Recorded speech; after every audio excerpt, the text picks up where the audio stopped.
Ladies and gentlemen, why don't we begin? This is the chairman's dialogue series, and so we don't. It's a dialogue. It's not a lecture. So I suppose we can be a little bit unofficial and be a little friendly with each other.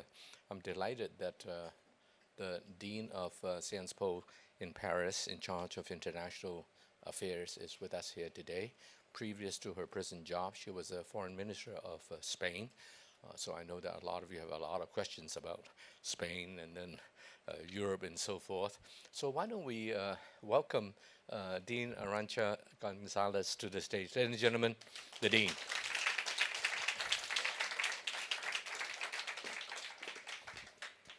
Arancha, great to have you here with us. Let me just ask you a couple of questions to start with. You can tell us whatever you have on your mind, and then we'll open up to the audience for a wider discussion on subjects that are of interest to them. First of all, when were you last in Hong Kong? This must have been 2012, 2013, so it's a bit of a while back. 10 years ago. Yeah. Welcome back. Thank you. What's wrong with you for not coming more?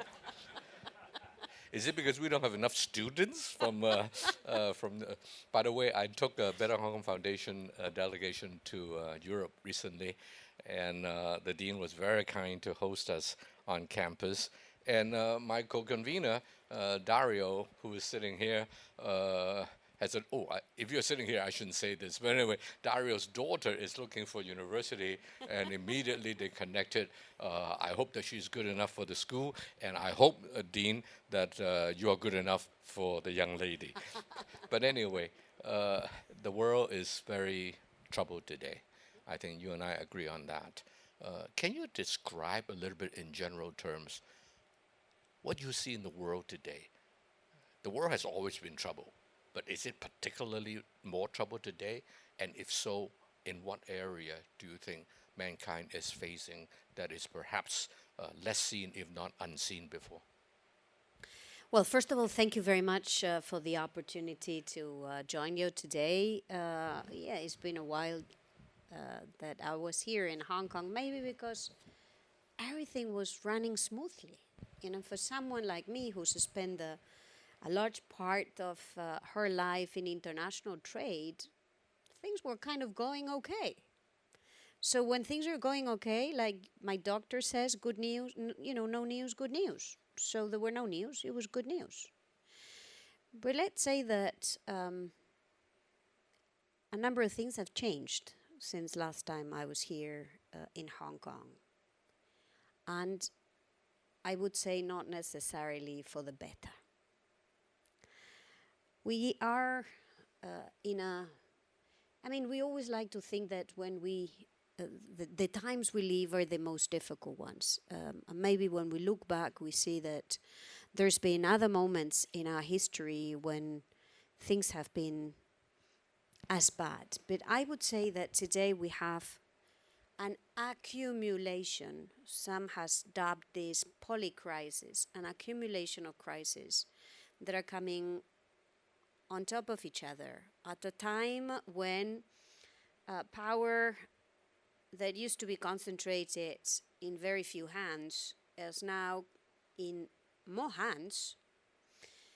But we haven't found yet the means for this power to be exercised with responsibility.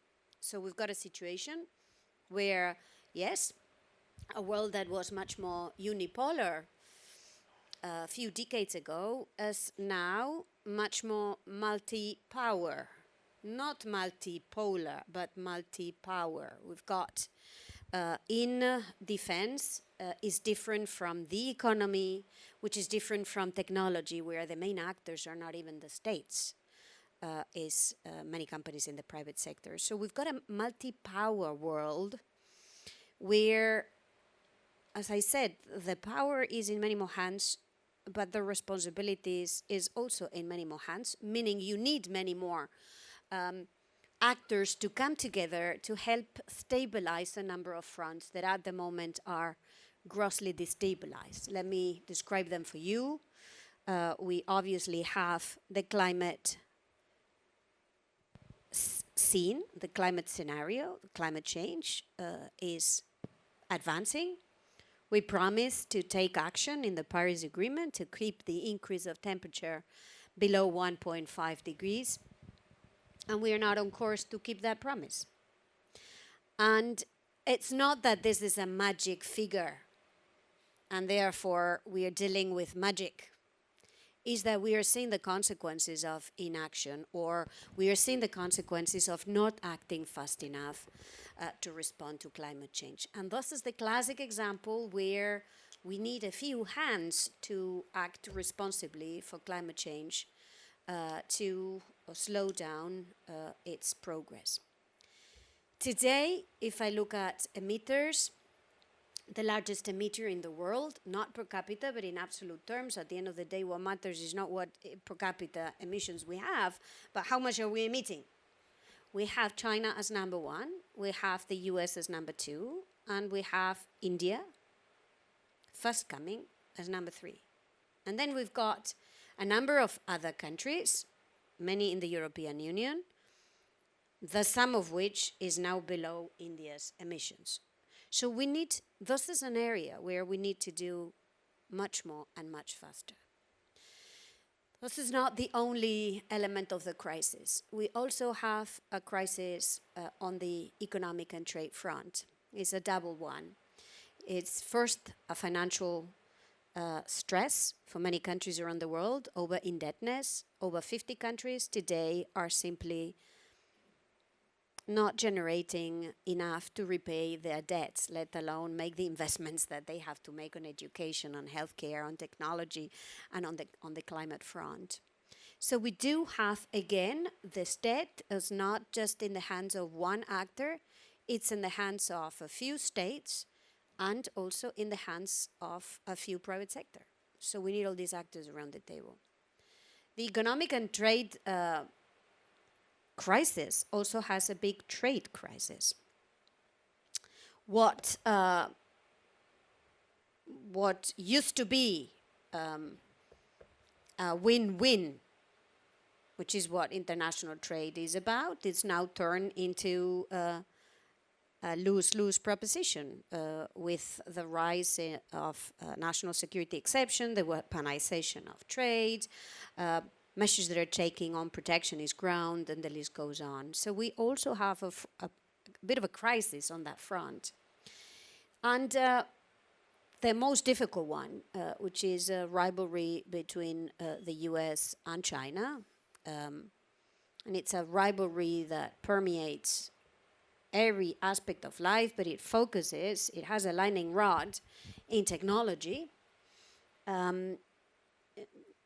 And more importantly, on the part of technology that has to do with security and defense. Now, it's sometimes a bit difficult to separate what is security and defense and what is not, which is why technology as such is becoming a flashpoint.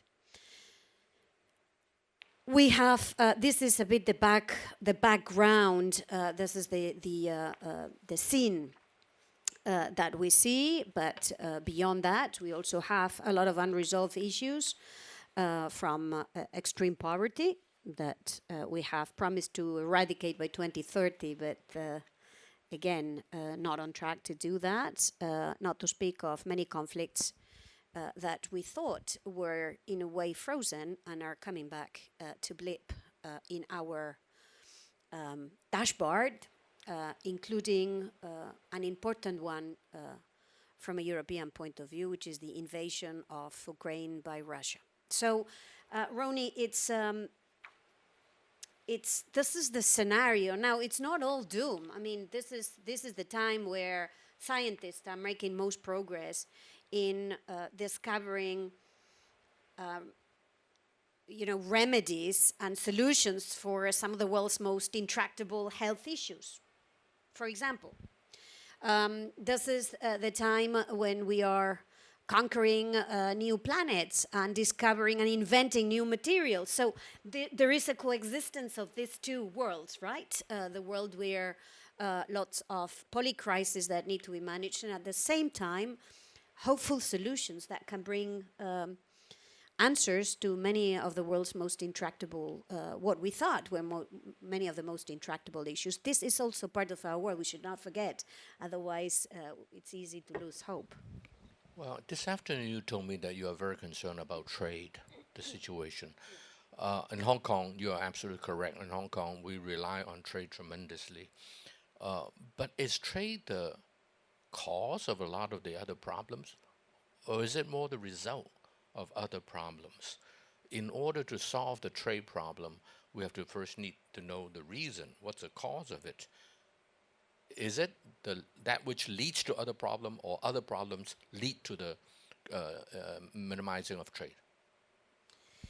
Yeah, I mean, I think I've written a book on that, just recently, so let's say that is a bit fresh in my mind. I mean, when you talk about international trade, you essentially talk about three things. You first talk about making trade possible. This is what trade negotiators do. They remove barriers to trade. They get trade rules that basically level the playing field. That's only what makes trade possible. But for many companies, this possibility is a hypothesis. You, second step, need to make trade happen. And to make trade happen, you've got to invest in making sure that your customs are smooth, non-bureaucratic. You need to ensure that trade credit is flowing to the port of the market, like small and medium enterprises where sometimes it doesn't naturally flow. You need to invest in your trade infrastructure, and so on and so forth. But this is not enough. There is a third step that in many countries we forgot existed and we needed to address, which is making sure that trade works for all. Now, this is not in the hands of trade negotiators. This is in the hands of those who build social safety nets at home. This has to do with fair working conditions. This has to do with fair taxation. This has to do with pension schemes, with health care, with proper education. There is a very clear correlation between countries that invest in social safety nets and the license they have to keep markets open.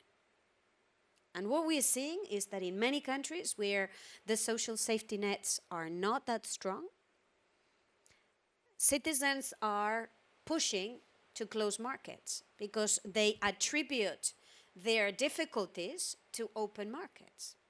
Never mind that open markets are at the heart of competitiveness, of innovation, of diffusion of technology, of diffusion of knowledge. But they don't see this in their bottom line, and they are, in many parts of the world, revolting. And this is precisely what we see in the US, where a lot of citizens have stopped supporting policies for open markets, because they thought that by closing markets, they would get a better deal.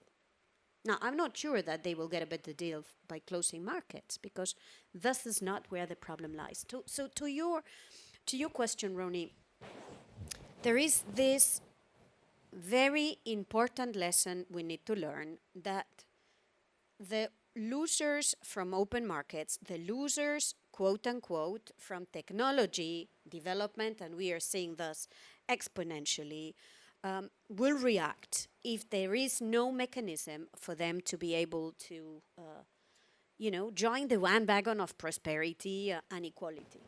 So the best antidote against the pushback on trade is investing on policies that addresses inequalities. Well, I want to go on, but there are other bigger issues that I think are on the mind of everyone, so I will stop there on the matter of trade. How about EU? Are you happy with the way EU is running itself now? If not, why not? How do you fix it? And finally, who would you bet on among the EU countries? And I'm a business guy, I invest.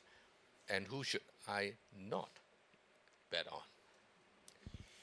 So the first thing I would tell you is that in the market, there is a lot of doom and gloom about the European Union. And if I were in the betting market, which I'm not, but if I were in the betting market, I am. I would not bet against the EU. Why not? Because against all odds, for the last 50 years, Europe has demonstrated that when the rubber hits the road, Europe gets its act together.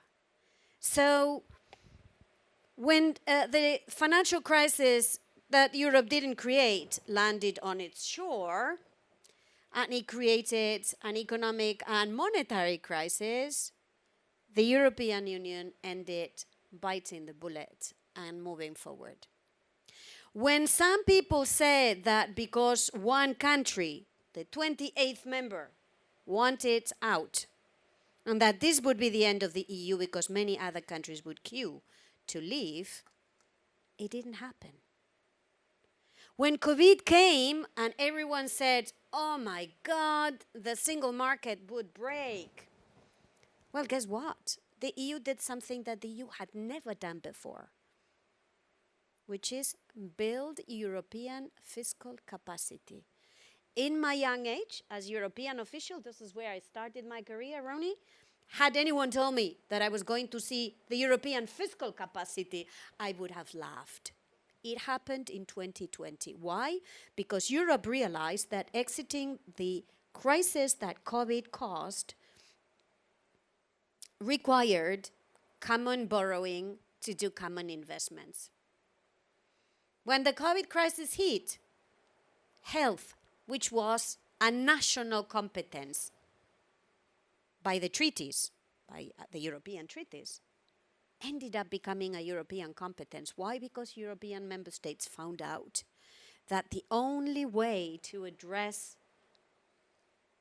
a health crisis is by pulling efforts together. So yes, listen, the EU is slow. It's a difficult animal to understand for those that don't live in the European zoo.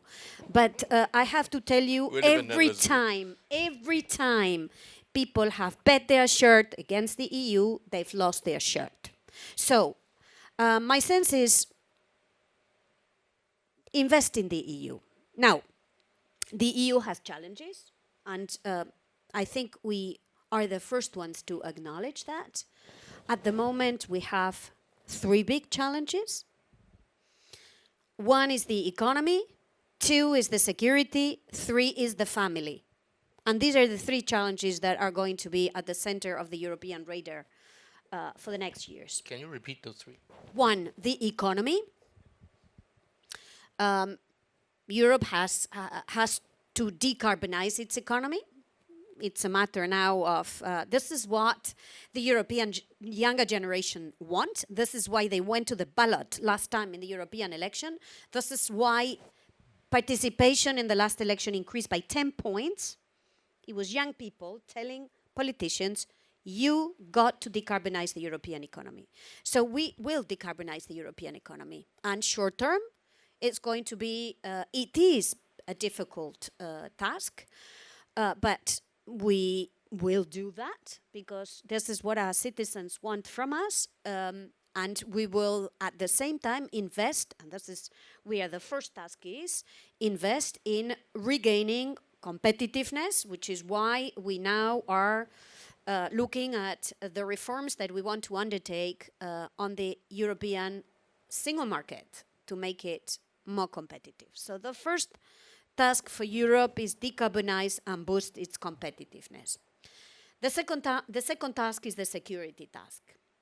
The war in Ukraine has told us that it started a bit before. It started with a US president that threatened to leave NATO, which is the security alliance that we rely on for our protection. But we've understood since then, and with war in Ukraine, that we've got to do more for our security and our defense. And this is work in progress.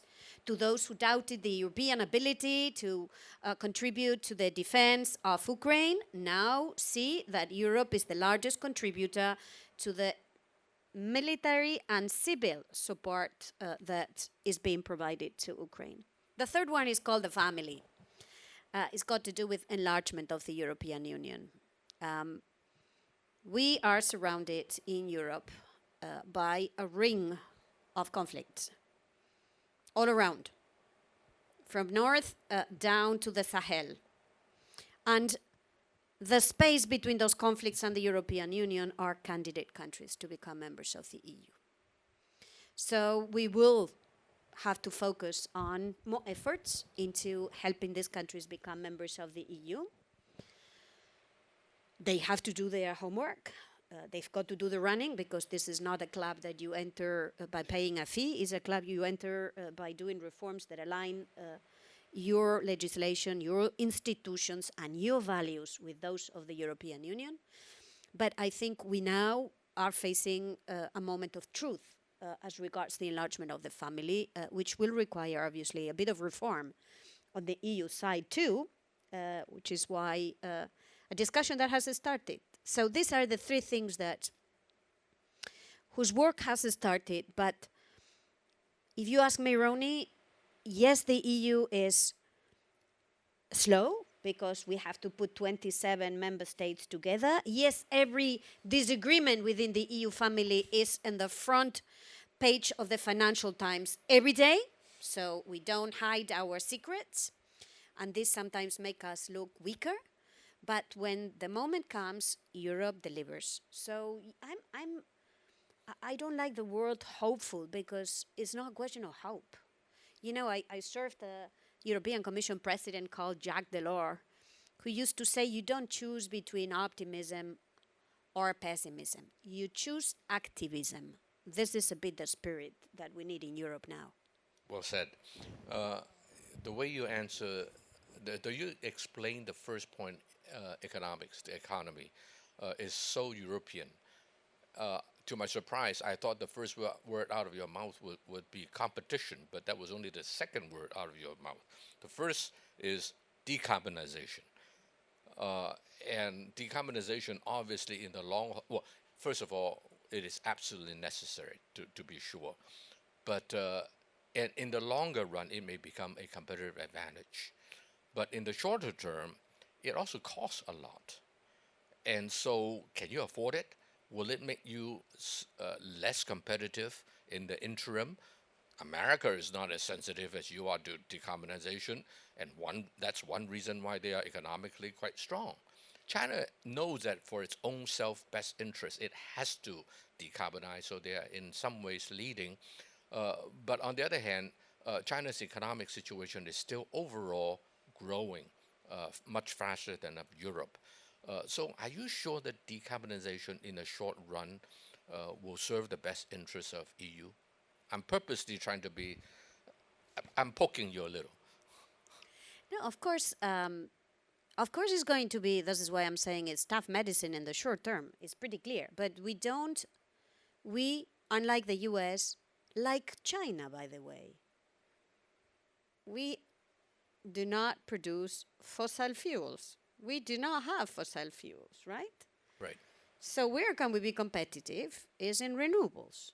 We've got wind in abundance, sun in abundance. We're putting the best minds in the continent to work on hydrogen. So, yeah, short term, it may be a bit complicated. This is where we have to look at where else do we have reservoirs of competitiveness that can compensate for the competitiveness gap that we will have on the energy costs. And this is where we are looking at what can we do to make our single market more integrated, tear down the barriers that exist still today between the 27 member states, for example, in the services sector, for example, in the financial services sector. So integrate more to be more competitive, to be able to short to medium term weather this disadvantage that we have on the energy front.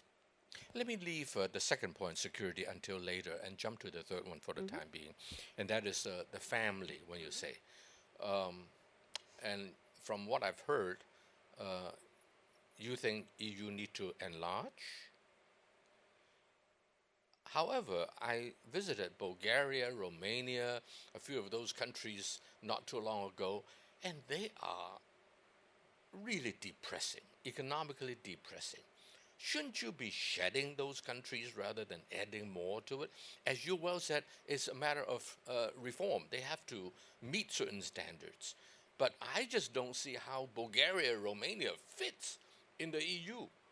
Uh, and and you mentioned, I didn't hear it. Forgive me. In a particular area, you think that bordering EU that you think can be enlarged. What are those places? Do they qualify? Can they really have the reform? If not, you're adding more Bulgaria and Romania. Sorry if there's a Bulgarian and Romania here in the room. Forgive me. So, are you sure you want to enlarge, or should you not shrink?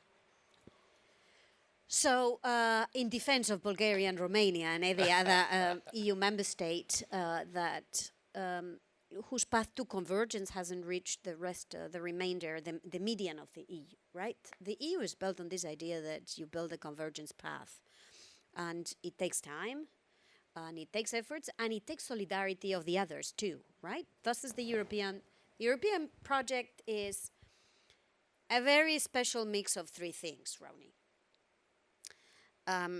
Economic progress, because if there is no economic progress, there is no progress, and we are very conscious of that. 2, solidarity. There is also, the EU is built on solidarity. It's not enough that you do good. The others have to do good too, because if not, the sum is not as strong. And the third is democracy, where people are giving, and their views are giving a special consideration and are put at the center of decision making. And this will not change. So Romania and Bulgaria will continue their path to convergence with the EU. Now, in addition... So you will not kick him out? No, okay. Certainly not. Now, in addition, we have already made promises to a number of countries in the Balkans,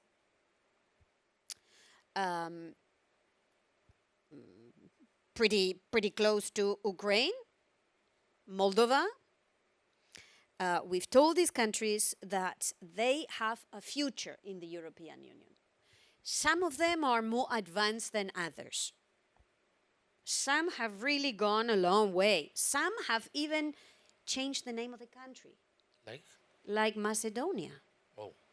It used to be called the former Yugoslav Republic of Macedonia, FYROM. Now it's called, it changed the name of the country. Constitutionally, we may think this is a small thing. I think this is an incredible decision by the people. Why? Because they wanted to settle a long-standing dispute they had with Greece over the name that the country would have.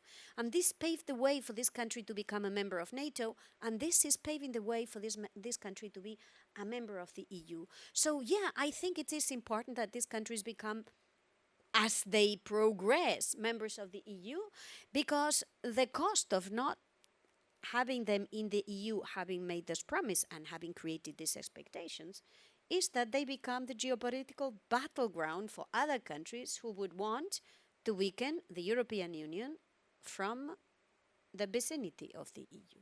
So now it's become a geopolitical risk that the EU has to manage. So you will see a lot of efforts being put by the European Union into bringing these countries as they qualify. Again, it's not on the basis of love and affection, it's on the basis of merit. As these countries move forward, they will become members of the European Union. But let me tell you one thing, Ronnie. Maybe because I come from a country, Spain, that was not among the founding members of the EU. And in my youth, I also used to hear this message from those that were members of the EU. Oh, we will bring the Spaniards and the Portuguese. They came together with us.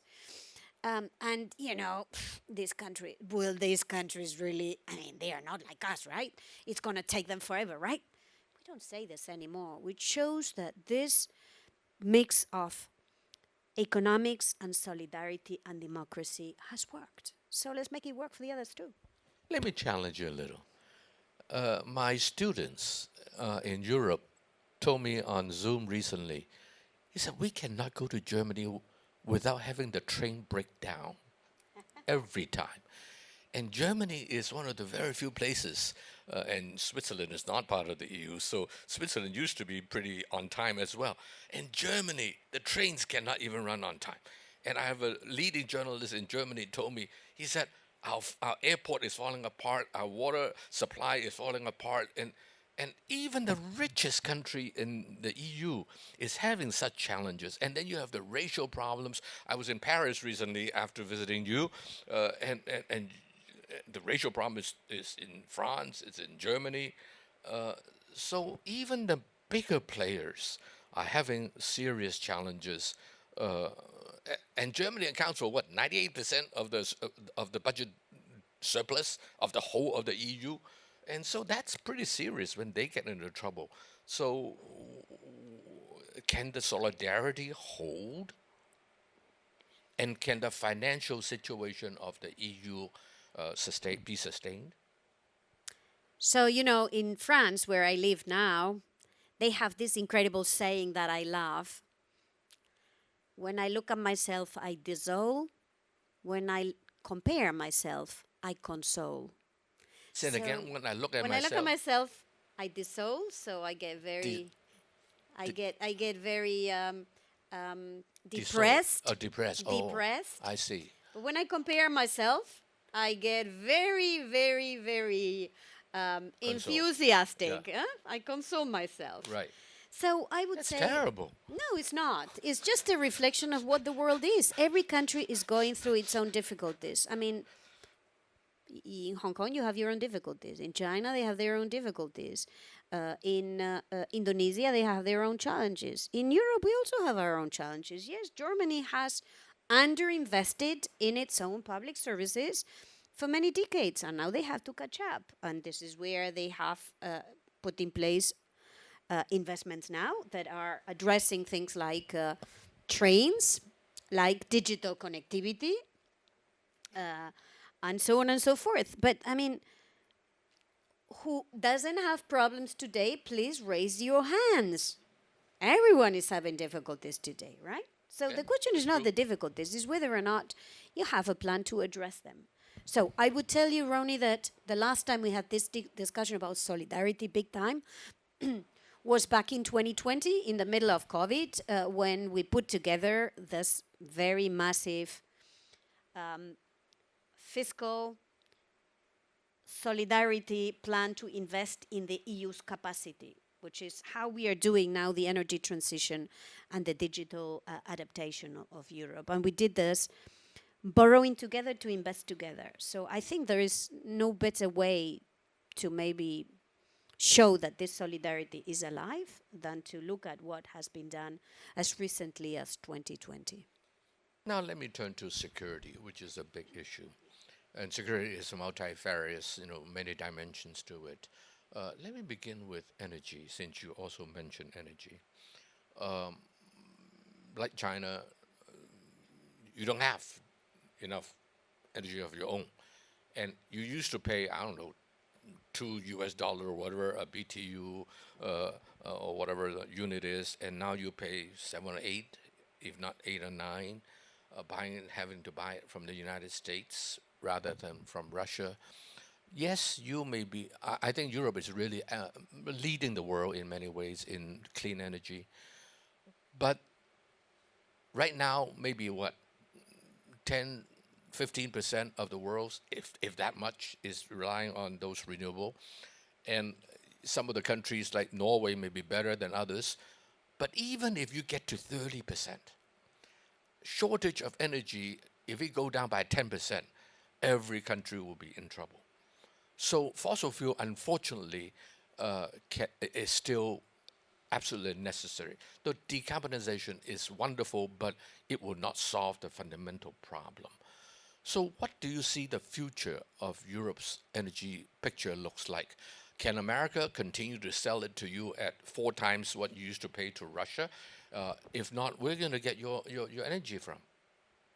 So we asked ourselves this question when Russia invaded Ukraine, and we had to respond, right? We had this question, and we gave an answer. And the answer is 2-pronged, or rather 3-pronged. First, we've reduced consumption. We've done massive energy saving, which shows that we were overusing energy, which was that because it was cheap, we were using much more than was necessary. You don't need to have your heating at 23 degrees in the winter, and you don't need to have your house at 17 degrees in the summer. So we have taken a concerted effort to reduce consumption, and it has paid off because we've reduced consumption by about 20%. Congratulations. No, I mean, you It's have to wonderful. make virtue of necessity. Second, we have accelerated renewable energy uptake, and now it's close to 40% in the EU. Now it's differently divided. In some countries, it's much more than others, which is why we are now pushing to integrate much better the energy markets of the European Union, which is one of the pending tasks in the EU, is the energy union. That is in our to-do list. And the third one is to diversify sources of supply of fossil fuel energies that we are still using to transit to renewables, not just relying mostly on one supplier, but building a portfolio of suppliers. Like where? From where? You always buy from the Middle East anyway. West Africa is always unstable place. Okay, you buy whenever you can. Now America is a new source, but very expensive. So where else are you going to buy? So, first, the countries that were solely reliant on Russia are now buying from a handful of countries, right? Some are in the Middle East, some are in North Africa, some are in West Africa, some are in Southern Africa, some are in the US, some in Norway, which is also a supplier to the European Union. So what we are doing is reducing the reliance on too few sources of supply to build this transition phase, but with the idea that this is a transition phase. Now, the last mile will be difficult, as you rightly say, because we still are in the midst of lots of technological advancements and developments that need to come on stream, including, for example, on hydrogen, where we are investing a lot to ramp it up, especially in industrial production. To substitute the energy consumption in industrial production, in fertilizers or in chemicals, and that is now beyond experimental phases. So, again, we are having to accelerate, press all buttons to make sure that we have security, which was a big issue, with some sense of affordability and big doses of sustainability. Two questions. How much do you think Egypt, I just came back from Egypt last night, and Israel, which both discovered pretty sizable offshore natural gas, how much do you think that will become a significant source of your energy need? I'll come to my next question later. Yeah, for now, both Israel and Egypt have discoveries. They've not really ramped this up at scale. I think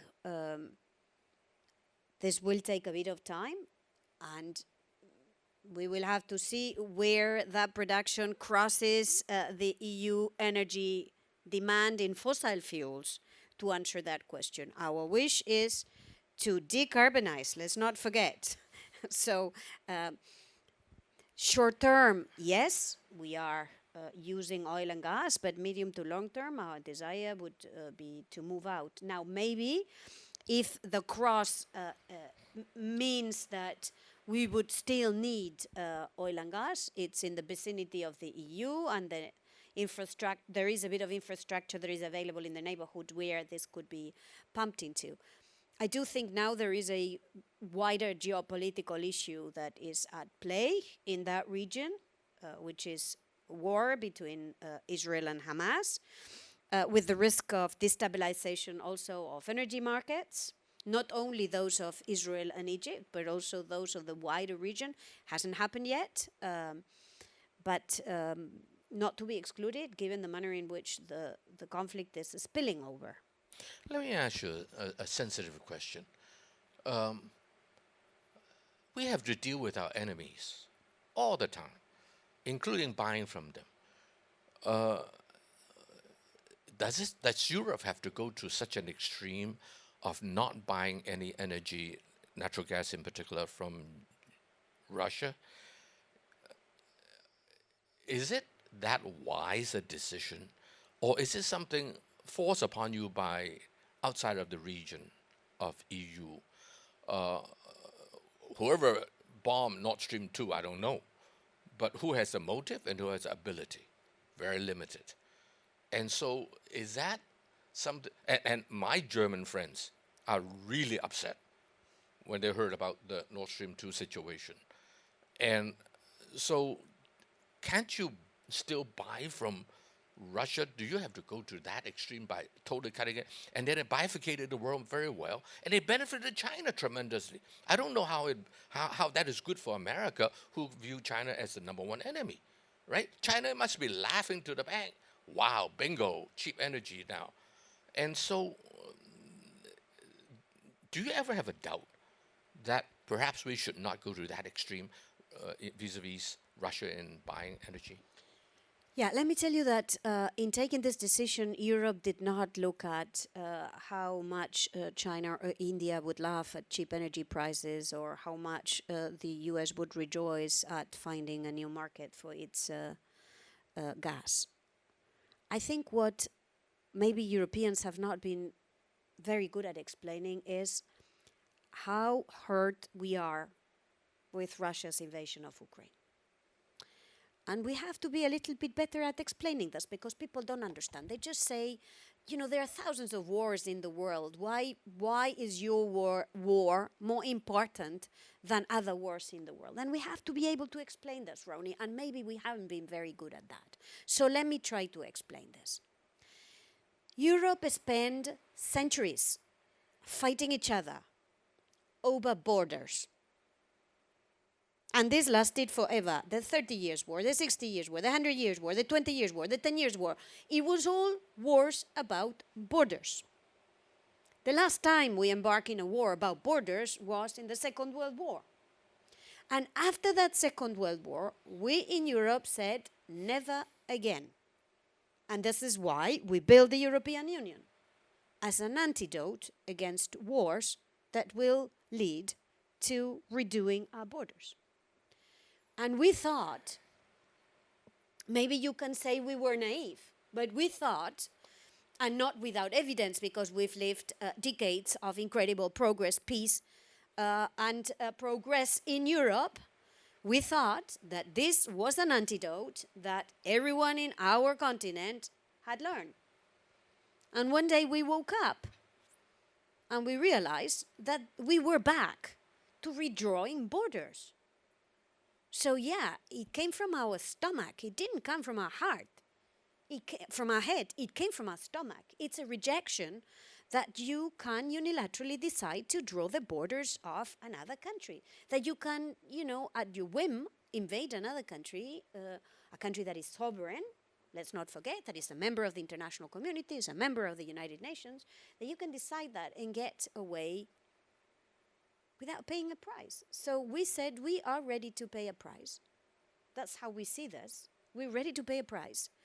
But politically, we do not accept this behavior. So it's a way, in a way, our way of saying we do not accept this form of behavior from a country that will remain our neighbor. Because you don't choose your neighbors. This will be our neighbor. Right. So we wanted to set that very clearly and put this very clearly on the record. Now, some people said doing this will lead to the fall of Putin's regime. I don't think we were under such an illusion. I mean, I think, at least in the way we built this in Europe, it was more an incompatibility between continuing to do business with the leader of a country that had decided to invade a neighbor with whom the EU also has a specific relationship. So that's what motivated it, and we were ready to take the medicine. Now, some people may laugh at that. I call these principles, you know, sorry. You mentioned that it is a visceral, your stomach feels, right, about the Ukraine situation. Allow me to use my head a little, although I know my head is not that good. But anyway, let me use it a little. I always thought that the British, and in Hong Kong, we know a little bit about the British. We were under them their occupation for 100-some years. And, and, and the British, in my opinion, is very smart. They will defeat the enemy, but they will always leave you a way out so that you don't disappear overnight. They defeat you so that you will always be subservient to them. That's fine. But America doesn't seem to do that. America is either you or me, zero-sum game. If I deal with you, I will kill you so that you are gone forever. So, however, the problem of dealing with Russia is so big. It's never been defeated by anybody, not Napoleon, not Nazi. So is it? And I always say this: it's dangerous to have a northern bear next to you. I understand that. But worse than a northern bear is a wounded northern bear. And so what happened today is that you have a northern bear that is not dead. You have a northern bear that is wounded, which makes him even more dangerous to its neighbors, potentially. So if I were to use, tell me, is there something wrong with my head? No, it's just that the choice was between an emboldened bear and a wounded bear. I mean, the choice was not between no bear and a wounded bear. I mean, the choice was between an emboldened bear. Today was Ukraine, and tomorrow what? Any other? Pick any other choose? Choose any other one? So, I mean, it's also a way to say, stop. Now, it's not that the door has been closed forever and ever. Even in adopting sanctions, there are products where there has been a space that has been left open. But, I mean, we also have to deal with the bear, right? Yeah. So He'll be around. and because the bear will remain our neighbor forever and ever, unless something dramatic happens geographically, geologically, right? But so the moment comes when Ukraine would feel that it is ready to sit at the table. I don't think they feel that the moment has come. And I don't think we in the EU are in a position to replace them in that choice. Thank you. Last question from me, and then I'll open it up to the audience. How do you see China and China's rise and the U.S.-China relationship, which is really, really bad today? How does EU, not just personally yourself, we can talk about that over dinner, but how does EU look at China? I think the EU looks at China with a lot of realism. Good. And realism for the EU means that, and this is what the EU has said, China is a partner, China is a competitor, China is a rival.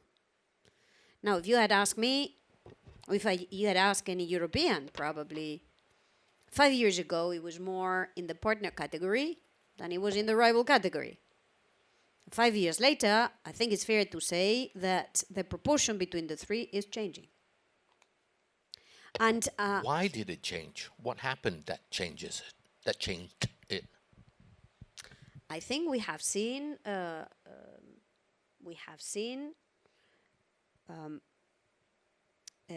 moves on the Chinese side, such as, for example, and this is what we see reflected in our trade figures. You take the EU trade figures with China, the deficit is increasing. And the deficit is increasing not only because China is exporting more to the European Union, but because the EU is exporting less to China. Now, it's not that all of a sudden the European companies have lost their appetite for the Chinese market. It's that there are obstacles today that were not there before. And this we need to discuss and we need to address. And I think we need to do that because on the European side, there is a very clear understanding that we also need to have spaces with China where we behave like partners. And partners, what they do is talk to each other, telling each other how to work better and where we are not finding a right balance where things are not working well. I think this is what partners have to do. Right, so you have to talk. But America today is not talking to China, and as a result, China is not talking to the United States. That's not too constructive. So is your EU going to take the lead to talk to the Chinese? Well, I certainly cannot talk to for the US or for China, No, but for that EU. matter. But what I can tell you is that the EU is already talking to China. You saw the Vice President of the Commission, Mr. Dombrovsky. He was about a month ago in China, and the message he sent was very clear. We want to keep our markets open. We want to continue to see trade be a win-win. But this is a two-way street. It's not a one-way street. So I think the message is clearly there. I think the signals are clearly there. But we now need to make sure that those signals translate. I mean, you see, much is said of the EU policy of de-risking, which, by the way, is a policy that the EU takes vis-a-vis the world. And it gained a lot of traction with Russia's invasion of Ukraine and the energy issue and the raw materials issue, which is also where we've got also a high dependence from Russia. Much is being said of this de-risking strategy by the EU without realizing that some of our partners, including China, had already engaged in de-risking well before we arrived to that conclusion. The dual circulation that China adopted is, in a way, a de-risking tool that China adopted. So, I mean, we have to be lucid, and we have to be direct, and we have to be able to tell each other what is required to keep markets open. For the EU, it's much preferable to keep markets open, mostly because 2/3 of EU growth comes from foreign markets. By the way, it's not that different for China. Correct. China certainly needs Europe as a big market. On the other hand, Europe, in particular, say Germany, Germany today is desperate in having to work with China, without which I think Germany will be in serious trouble, especially given IRA, the Inflation Reduction Act, and a lot of those kind of stuff, which we'll discuss over dinner perhaps. For those of you who are not President Circle member or corporate members, join as such, and then you may be invited to the dinner next time with the Dean. I know that time's up, but I'm going to extend it by about 10 minutes or so and have questions from the floor. The gentleman right in the middle, please. Thank you. Thank you. It's a very insightful discussion. I'm Jean-Marie Charolais. I'm leading trade assets distribution for Wells Fargo globally. My question, I go back to, you started to speak about crises. With crises always come opportunities. And therefore, I'd like to hear from you, what do you see for Europe as opportunities, in particular in the field of trade, in the field of technology, and in the field of security? And I leave aside climate because you've been eloquent enough and convincing enough that climate obviously appears as a great opportunity for Europe to take leadership role. So I leave you with these three in priority. So where are the opportunities for the EU in finding, let's say, some sort of compact on trade, on security, and on technology? On technology, the future of the European Union is not, in my view, so much in manufacturing the hardware, but in using technology for downstream applications, which is where Europe is good at. Developing the capacity to use technology in the healthcare sector, in the precision agriculture, in the downstream sectors that will bring to the European Union value added, using artificial intelligence, using quantum computing, using the hardwares, quote unquote, that is being produced to a smaller degree in Europe than, say, in the US or in China. But there is a big opportunity in this downstream sector because this is where the value add will be. On security, I very clearly see the promise of a European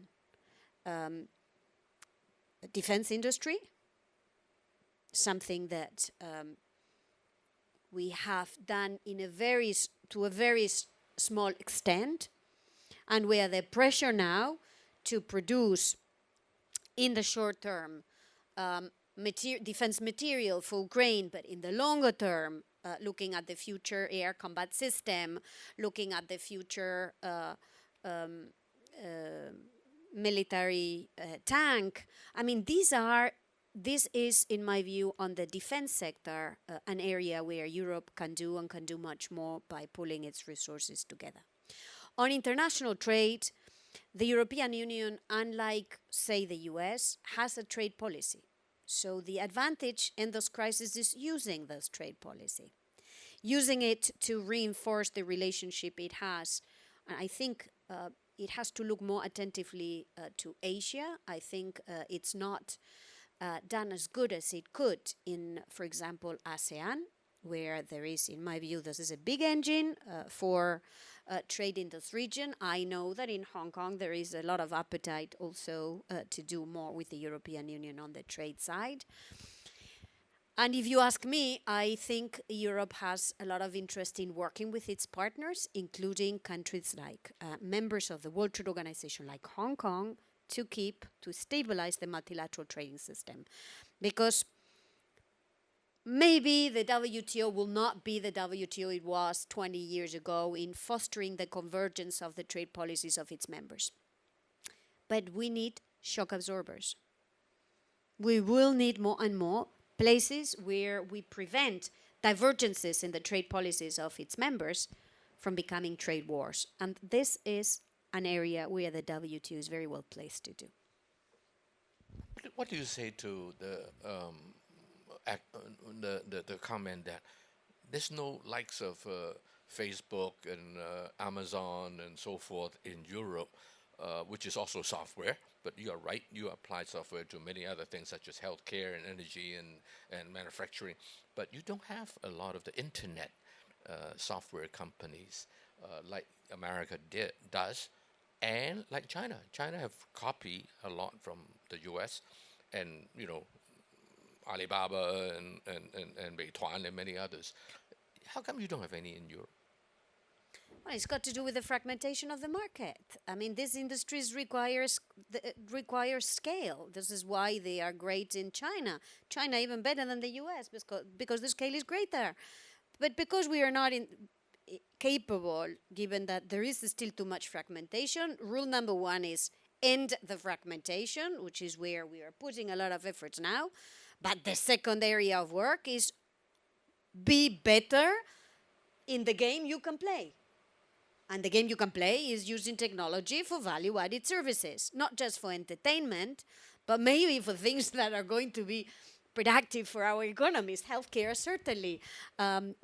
Old age care, certainly. Agriculture, certainly. Environmental services, certainly. So let's focus there where we can add value, even with a scale that is smaller. Over there in front, yeah. Hi, this is Howard, alumni of Sion-Spo. I graduated in 2015 at COP21, which was the greatest news in the world. But after 8 years, and we are going to have COP28. Yeah.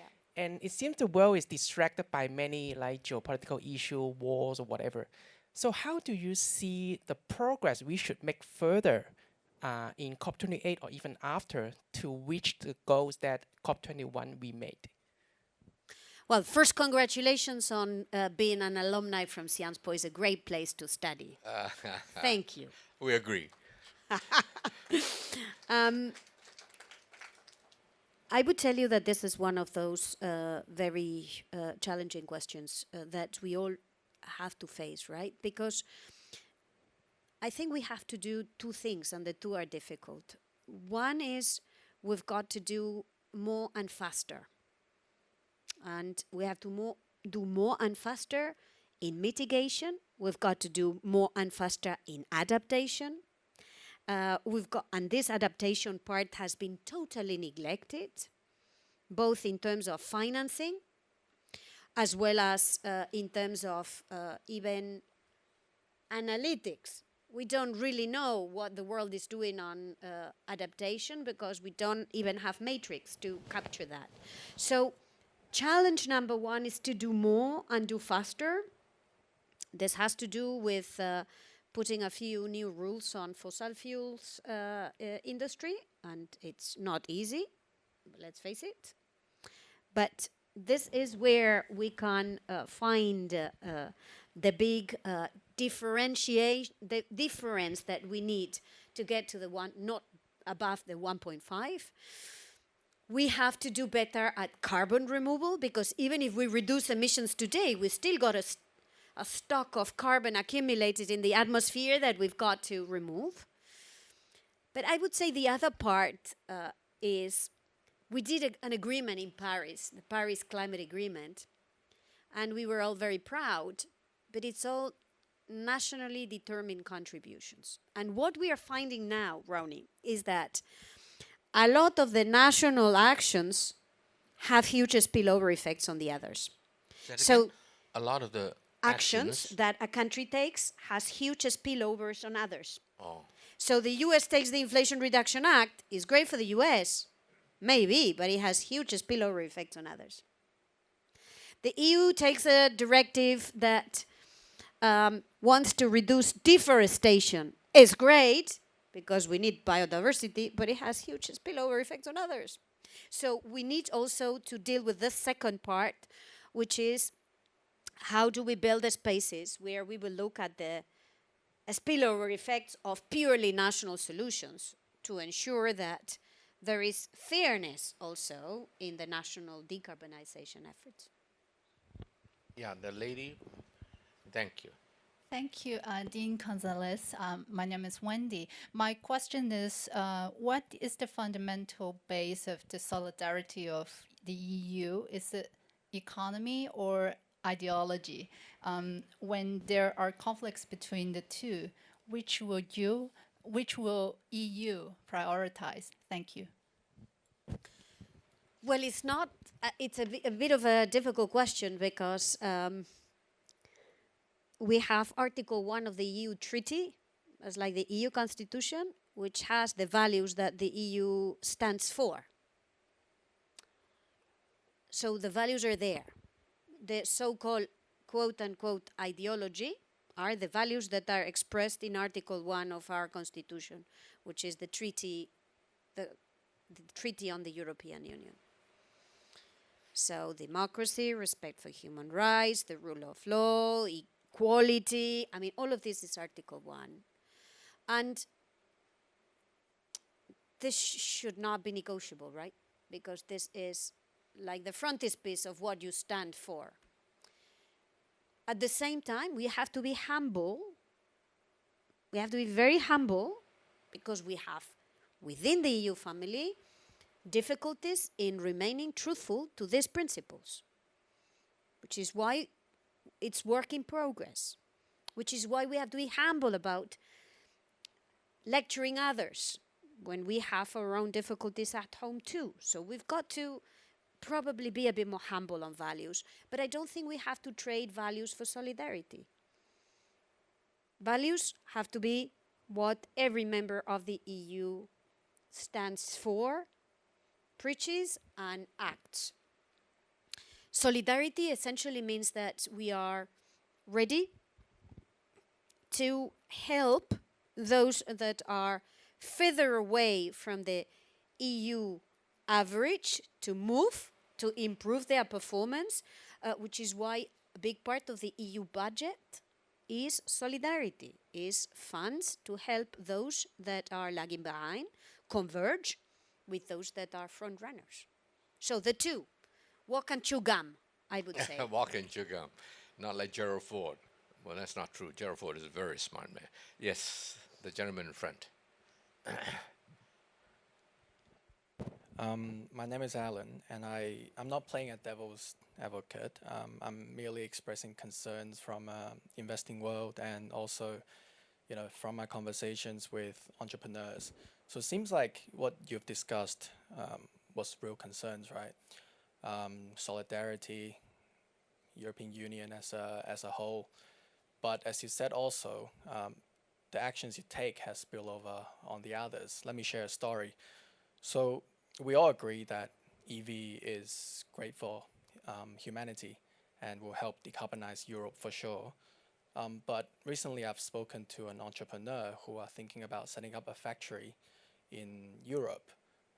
This can help probably making some EV parts probably 60-70% cheaper because they already have the scale, technology, and the process in place. But it seems like the business world is talking, but the real obstacle is in the politics. And because EU probably doesn't like some of the things that Chinese government does, hence the business people have become the collateral damage as a result. How do we really think about that question, that the investments that we make will not become a cost of the politics?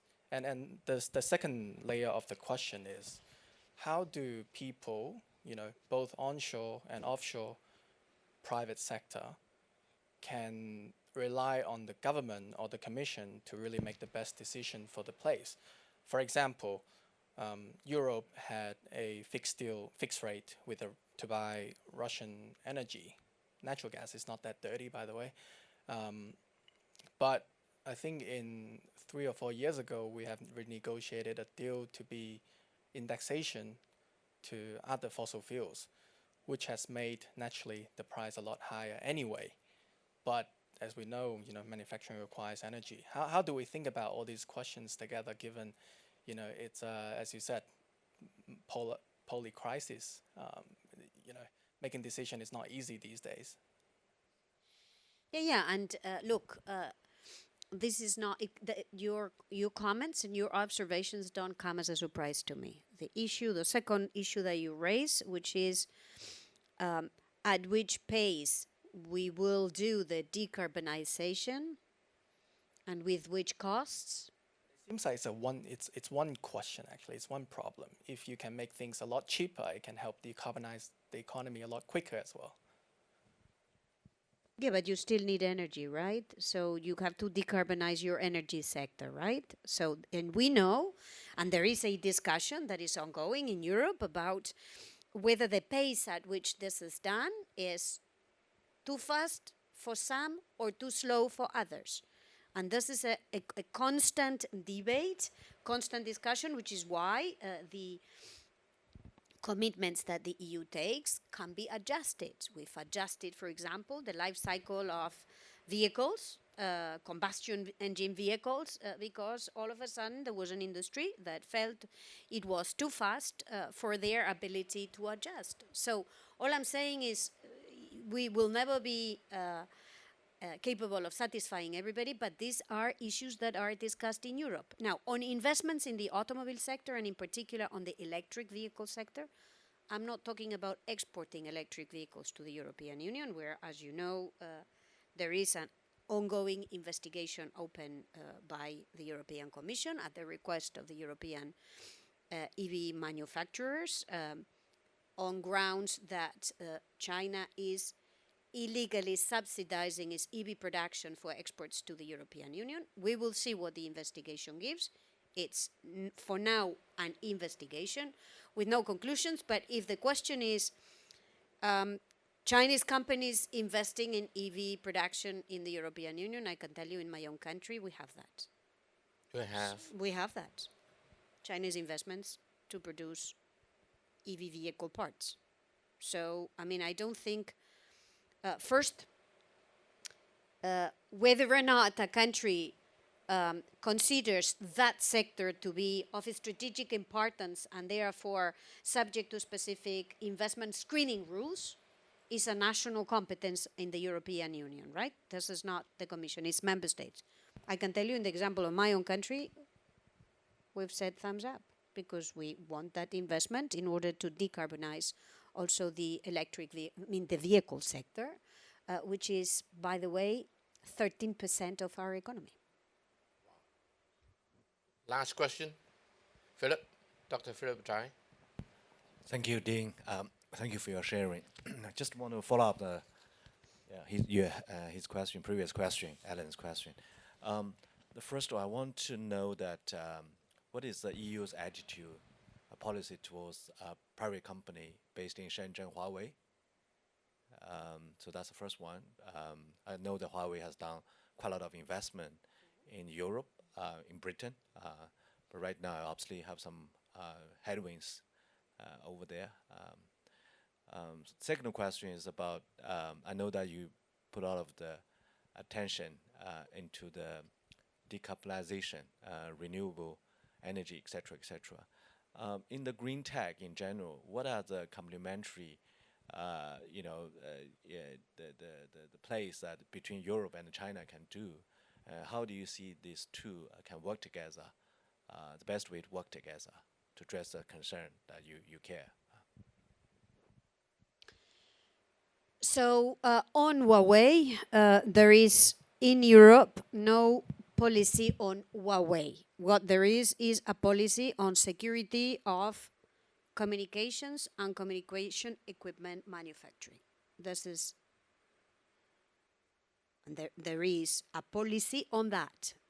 It's a policy on the security of the European communication system, whether the company that supplies is Huawei, whether the country that acquires a stake is Saudi Arabia, like it's happening in Spain now, where the telephone company has been approached by Saudi Arabia's sovereign wealth fund to buy a stake.